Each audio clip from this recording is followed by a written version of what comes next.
অঞ্চল নেকি দেখা নাই নেকি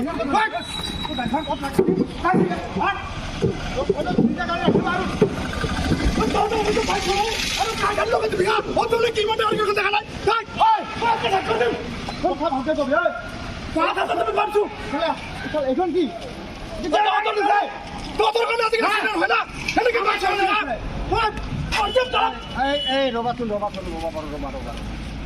গাড়ীখন তহঁতে চলাই আছ আমি ৰাখিছোঁ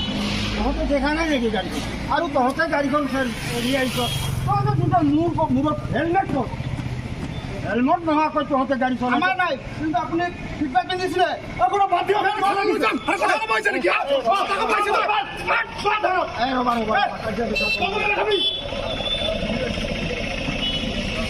এনেকুৱাকৈ চিঞৰ বাখৰ কৰিলে নহ'ব নহয় তোমালোকে অলপ শান্ত হ'ব লাগিব আমাৰ গাড়ীখন যেনিবাৰে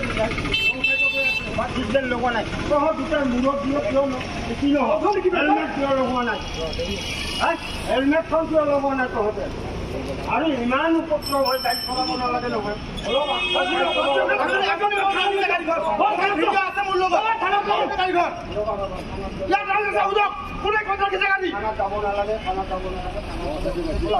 আমি হ'ব কিবা এটা আমি কৰি ল'ম চিন্তা কৰিব নালাগে তহঁতৰ গাড়ীখন আমি কিবা এটা কৰি ল'ম আমাৰ কামত তহঁতে কিবা এটা কৰি ল'ম হ'ব ঠিক আছে আমি আহোঁ বাবা আহা আমি যাওঁ ৰাস্তা ক্লিয়াৰ নাই ৰাস্তা চাইড রাস্তা ক্লিয়ার দে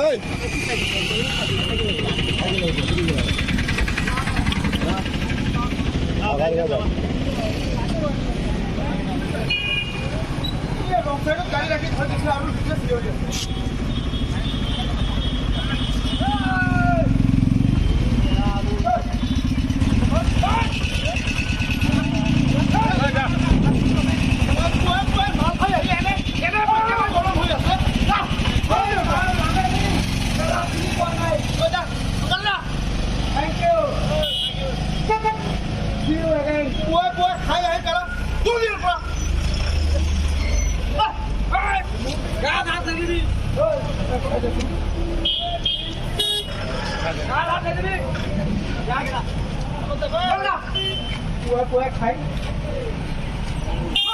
Thank you.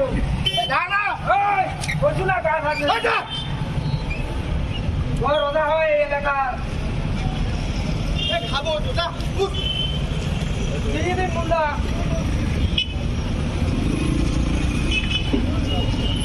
এই এই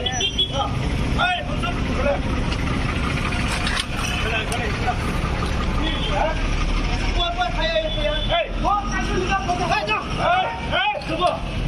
ইমান মাজত মানুহৰ মাজত আহি ভোট খাই হুলস্থুল লগাইছ আৰু তহঁতৰ কি হেলমেট ক'ত মূৰত এনেকে দিনে দুপৰে এনেকে উৎখণ্ডলি কৰি গাড়ী চলাই থাকা কিবা এটা হ'লে কি হ'ব ৰাইজৰ কিবা এটা ক্ষতি হ'লে কোনে বন্দিব হেলমেট কিয় পিন্ধা নাই তোমালোকে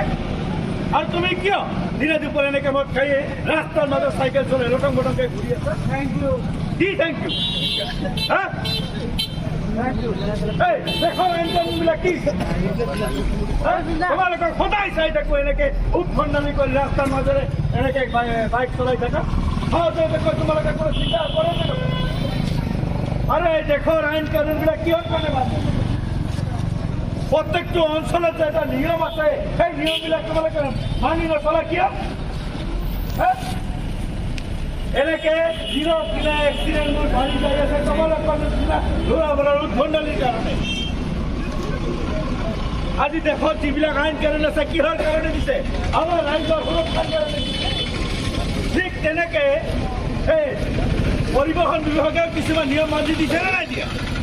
দিছে নে নাই দিয়া এই নিয়মত তোমালোকে মানি নচলা কিয় অসাৱধানৰ কাৰণে আজি এনেকুৱা এক্সিডেণ্টবোৰ হৈ আছে গতিকে সকলোখিনি নিয়ম মানি চলিব লাগিব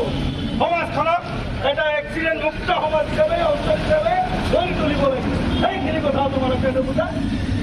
প্ৰায় এনেকুৱা এক্সিডেণ্ট মই দেখি থাকোঁ ৰাস্তাৰ মাজত হৈ থাকে সেইখিনি বুজাবলৈকে আমাৰ ধুবুৰী জিলা পৰিবহণ বিভাগৰ এজন আমি উচ্চপদস্থ বিষয়াক মাতি আনিছোঁ এই ৰাইজক যাতে কথাখিনি ভালকৈ বুজাই ক'ব পাৰে সেই ছাৰ আহি আমাৰ মাজত উপস্থিত হৈছে গতিকে এতিয়া ছাৰে তোমালোকক গোটেইখিনি কথা ভালকৈ বুজাই দিব ছাৰ আপুনি আপুনি এতিয়া ইহঁতক গোটেইখিনি কথা বুজাই দিয়ক কৈ দিয়ক নমস্কাৰ ৰাইজ আপোনালোকে জানে বিগত কিছু বৰ্ষৰ পৰা আমাৰ অসমত পথ দুৰ্ঘটনাৰ সংখ্যা দিনক দিনে বাঢ়ি গৈ আছে গতিকে ৰাইজ আমাৰ কাৰণে এয়া ভয়ংকৰ বিপদৰ সময় গতিকে ৰাইজ আপোনালোকক আমাৰ পৰিবহণ বিভাগৰ তৰফৰ পৰা এই পৰিবহণ পথ সুৰক্ষা সপ্তাহত কিছুমান নিয়ম নীতিৰ বিষয়ে আপোনালোকক অৱগত কৰাৰ কাৰণে মই আপোনালোকৰ ওচৰলৈ আহিছোঁ আশা কৰিছোঁ আপোনালোকে যিমানখিনি পাৰে আমাৰ পৰিবহণ বিভাগৰ এই নিয়ম নীতিখিনি মানি চলিব ৰাইজ আপোনালোকে জানে যে আমাৰ কিছুমান গাৰ্জিয়েনে সিহঁতৰ ল'ৰা ছোৱালীৰ দাবীৰ প্ৰতি সঁহাৰি জনাই এখন লাখ টকীয়া বাইক সিহঁতক কিনি দিয়ে কিন্তু গাৰ্জিয়ানসকললৈ অনুৰোধ আপোনালোকে বাইকখন কিনি দিয়াতে আপোনাৰ দায়িত্ব শেষ নহয় আপোনালোকে এই কথাও খবৰ ৰাখিব যাতে আপোনালোকৰ ল'ৰা ছোৱালীয়ে সেই বাইকখন কিমান স্পীডত চলায় বাইক চলাওঁতে সিহঁতে হেলমেট পিন্ধে নে নাই আৰু বাইকখন কেনেভাৱে চলাই ফুৰে আপোনালোকে আজি দেখি থাকে যে কিছুমান উদ্দণ্ড বাইক চালকে এনেকুৱাকৈ বাইকখন চলায় যে কাষৰ মানুহ এজনে বাটেৰে খোজকাঢ়িব নোৱাৰে লগতে বাইকখনৰ ইমান চাউণ্ড যিটো চাউণ্ডৰ কাৰণে আমাৰ পৰিৱেশ অলপ দূষিত হয় গতিকে সমূহ অভিভাৱকসকলক আমি অনুৰোধ জনাইছোঁ আপোনালোকে একদম নিম্ন বয়সত যিখিনি এটা বয়স দিয়া আছে পৰিবহণ বিভাগৰ যে তাৰ ওপৰৰ মানুহখিনিহে বাইক চলোৱাৰ অনুজ্ঞা পত্ৰ লাভ কৰিব পাৰে আপোনালোকে এনেকুৱা ল'ৰা ছোৱালীকহে আপোনালোকে পইচা খৰচ কৰি এখন বাইক কিনি দিব আৰু বাইকখন কিনি দিয়াৰ লগতে ল'ৰা ছোৱালীখিনি বাইক কেনেকৈ চলায় সেইখিনি অলপ খবৰ ৰাখিব নহ'লে ৰাইজ আপোনালোকৰ ঘৰতো এটা শকৰ দিন আহিবলৈ আৰু বেছি দিন নাই গতিকে ৰাইজ চিন্তা কৰিব আৰু যিসকলে চাৰিচকীয়া বাহন চলায় সেইসকলে যাতে মনত ৰাখে সদায় ছিট বেল্ট লগত লগাইহে গাড়ী চলাব লাগে আৰু ড্ৰাইভিং কৰোঁতে কেতিয়াও মোবাইল ছেট ব্যৱহাৰ কৰিব নালাগে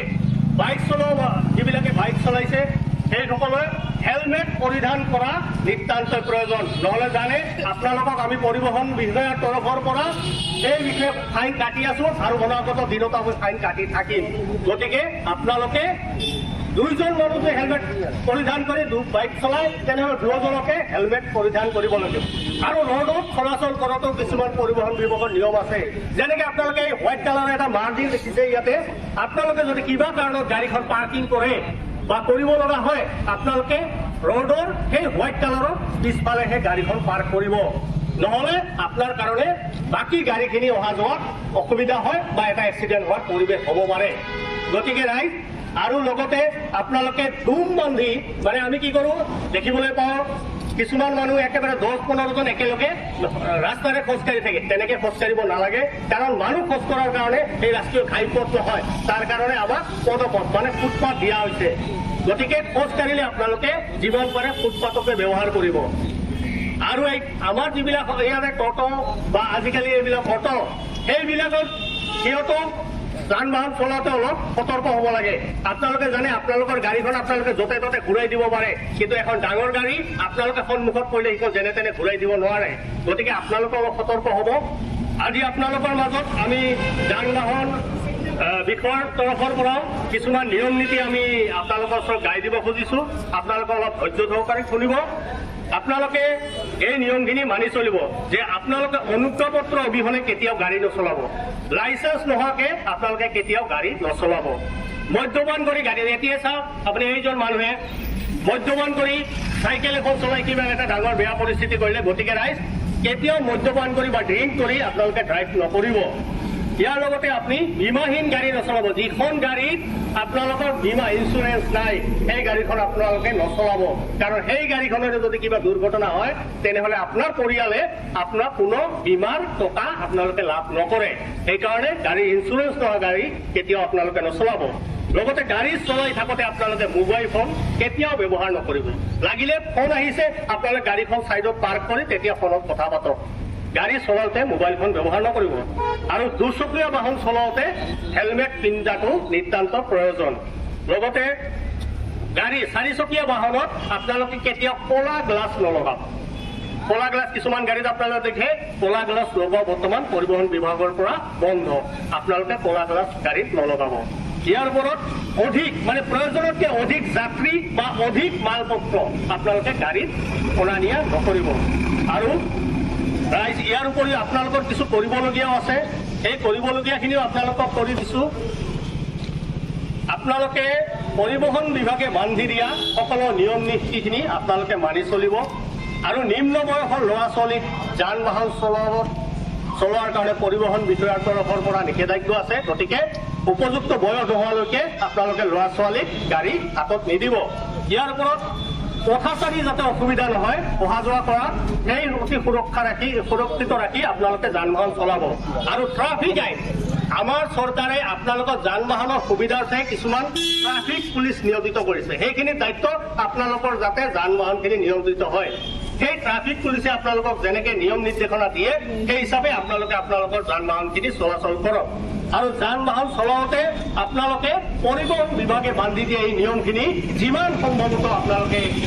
পালন কৰাৰ চেষ্টা কৰক। আৰু আপোনালোকে এখন দুৰ্ঘটনামুক্ত সমাজ গঢ়াত সহায় কৰক। আৰু আজি আমাৰ এই উন্নত ল'ৰা দুজনক হেলমেট নোহোৱাকৈ আজি গাড়ী চলাই এনে এটা বেয়া পৰিস্থিতি হৈছে। গতিকে আজি বিহুৰ বতৰ, সেইকাৰণে আমি পৰিবহণ বিভাগৰ তৰফৰ পৰা ইহঁত দুজনক আমি দুটা হেলমেট উপহাৰ দিব বিচাৰিছোঁ। ৰাজ এইটো লোৱা